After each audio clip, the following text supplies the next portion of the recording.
was like a lioness protecting her pack.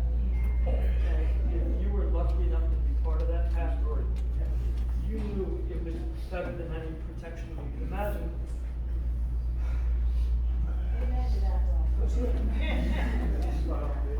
That was her side.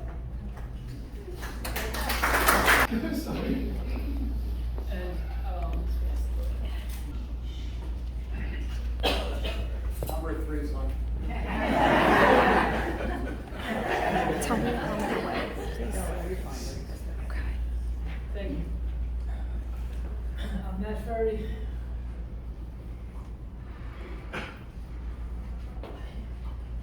It's not easy doing a tribute to my mom. She was an amazing woman. I found myself thinking, where do I begin? Where do I end?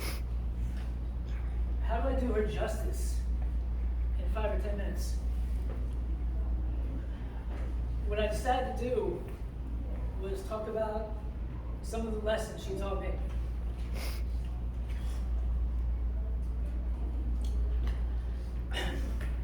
One of the most important lessons she taught me was to respect women. From as far back as I can remember, she said, Matt, women are the equal of men. She actually said the superior, but I won't do that.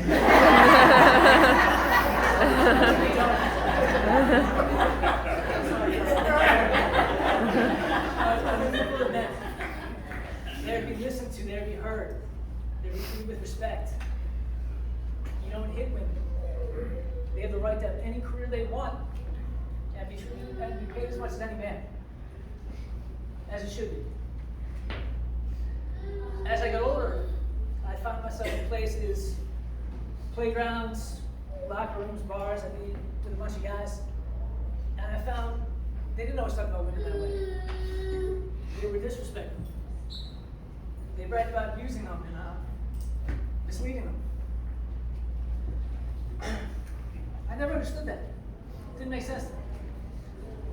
I never understand talking about women like that. That's not how my mom raised me or how my dad raised me. Just as important, if I ever talked about women like that, Ellie Ferrie would kick the ever-living shit out of me.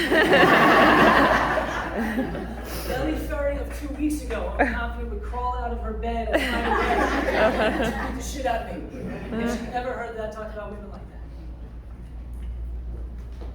that. Another lesson my mom taught me was to consider all options before you make a decision. I remember I talked to my mom about some type of situation, some type of problem I had in my personal life, in my professional life, and I would tell her how I planned on handling it. And after I got through what I thought was a hell of a good idea about how to handle something, my mom would typically say, okay, Matt, well, have you considered this option? Have you considered this option? Have you considered this option? And she was very polite about it, but I realized after a while that saying, have you considered, was really my mom's way of saying, Matt, this particular proposed solution that you have to the problem is possibly the worst idea anyone's ever had. I can think of 5 other options off the top of my head, and may God have mercy on your soul. So it got to the point where I never expected to hear great idea, Matt, even good idea. I just found myself thinking, just don't say, have you considered? So lesson learned. Now I do a much better job of considering all my options before I make a decision. Another lesson I learned from my mom is the answer is always no until you ask. Don't assume something is not going to work out. Find out. Don't wonder what if. And there's a lot of applications for that particular lesson, but the example I always think of is my mom, and when there was any type of sale that had lapsed. She used to do something that I'm still amazed by. Pick a sale, doesn't matter what kind of sale, 50% off this shirt by this designer, ends on March 10th, right? Very clear advertisement. My mom would go in the store on March 15th, get a bunch of those shirts, go up to the cashier and ask for the deal. And the cashier, very understandable, would say, miss, that deal is expired. My mom would ask for the manager. My mom had a a little bit of character. The manager would come out and very understandably say, I'm sorry, miss, this deal is expired. And then my mom would use one of her go-to lines. She would say, well, will you honor that deal today? Now think about that. This is a clearly articulated deal that has expired. There's no miscommunication about this. And my mom has phrased this where not only does she deserve the deal, but they have no honor if they don't give it to them. Now, how she was a lawyer, I have no idea. And you know what happened? She got the deal. And over and over again.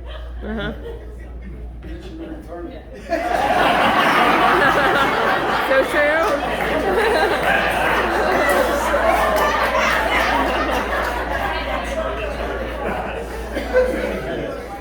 So, in honor of my mom, going forward, if I get pulled over for speeding, I'm going to ask the police officer if he will honor the speed limit I was in half an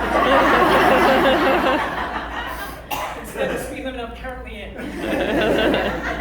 I'm going to let you know how it goes. Another lesson I learned from my mom is believe in your children and support them in what their interests are and what they're good at. That's what me and my amazing wife, Maureen, try to do every day. Find out what your kids love, find out what they're good at, work with them to help them to get better, work with them to believe in themselves. One thing we might do a little bit different is we'll probably be a little bit more realistic about how skilled our children are. I remember when I was 7 or 8 years old, I was decent at drawing people with a pencil. So my mom, I might as well with Michelangelo. I remember she signed me up for this Saturday morning class for like 10 weeks for gifted pencil artists. And I thought, I must be hot stuff. My mom was doing a gifted program. So I can tell you, Dale, thank you for believing in me, Mom, but within the first hour of that first class, both me and the 11 or so very nice Asian students who were in my class all realized that they were quite gifted. But I was a kid whose mom had allowed her love for her son to seriously cloud her judgment about his life. But she never stopped believing this. I think the most important lesson my mom taught me was to be a fighter. My mom was a born fighter. She fought for herself. She fought for what she and other women deserved. She fought for her family. She fought for anyone who she cared about. She fought cancer. She had breast cancer twice. Once in her 30s and once in her 40s. She beat it both times.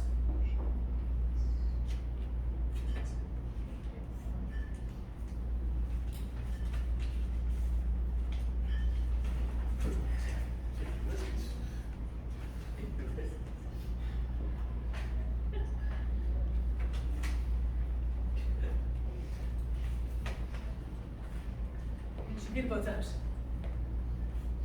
The radiation damaged her lungs. Her breathing capacity was never the same. And she was weaker. But she never stopped being a fighter. And no one who ever got in a fight with Ellie Ferrie was excited about doing it again.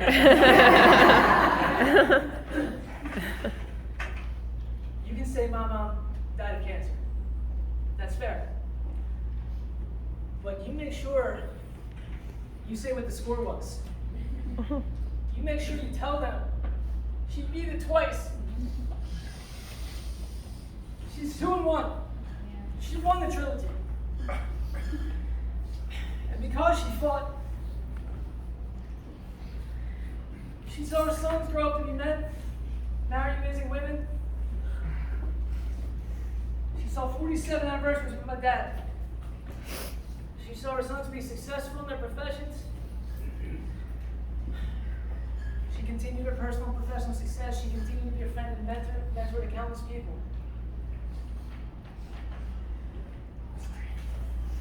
Good man.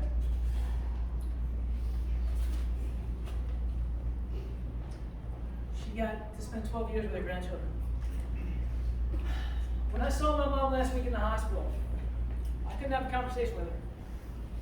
She was unresponsive, except for one word. She half opened her eyes. She saw me and Brian, and she said, Ella. Ella was the name that her grandchildren called her.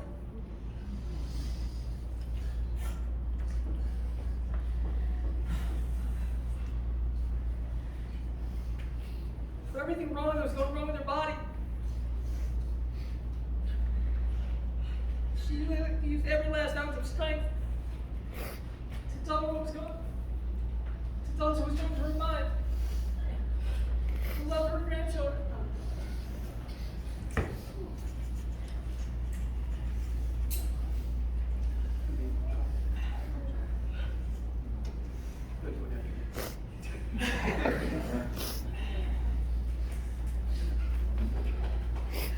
I got it.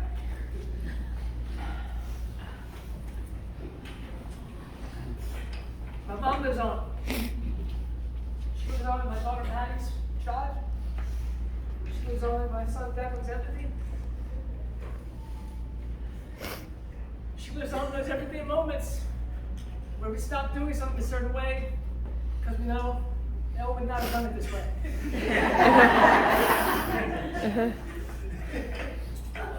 And I don't know who the event planner is in heaven.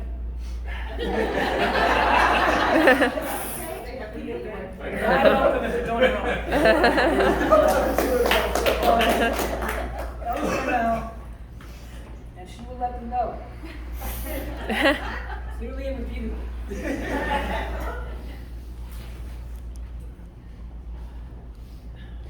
I love you so much, Mom. I'm so proud to be your son. Hope you like the speech. And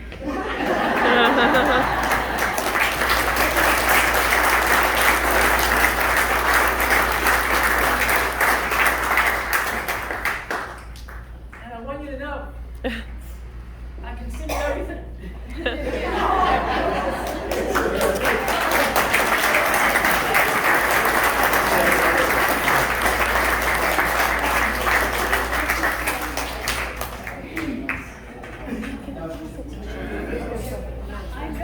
Sorry, I'm surprised.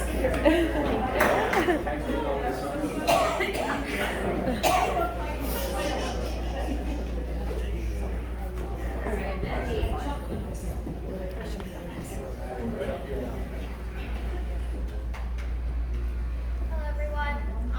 I am Madeline Ferrie, and I was my Ella's only granddaughter. And if there is one thing that I can say here today about her is that she is the strongest, selfless, and kindest person I know. And not only that, she was a fashion icon. Or the last thing that she ever texted me was, and I quote, "Love your bathing suit." And she was right. So because I read you guys the last thing she texted me, I'll say the last thing I texted her. And this is when I found out that she was in the hospital. I don't think you truly know how much I love and cherish our time together. You are my world, and I love you more than any words can say. You are the strongest person I know, and you are so intelligent, aspiring, and kind. I would do anything for you, and I know everyone else would too. You are so sweet and lovable, as you're able to make anyone love and understand you. I will always be with you and stand with you. I wish I could be in the hospital room with you right now and cheer you on. I wish you only joy and happiness, and no matter what happens, our whole family will be here with you. When I grow up, I hope I can at least be a portion of you. And I'm always going to be here with you and will always love you to the fullest. You're the most amazing person I've ever met. I love you, Ella. And not only was Ella always there for me, she also taught me some very important memories. When I was around 3 or 4, I was playing Monopoly against Ella, and I had lost pretty badly. I was not happy about it. I tried to rip the money.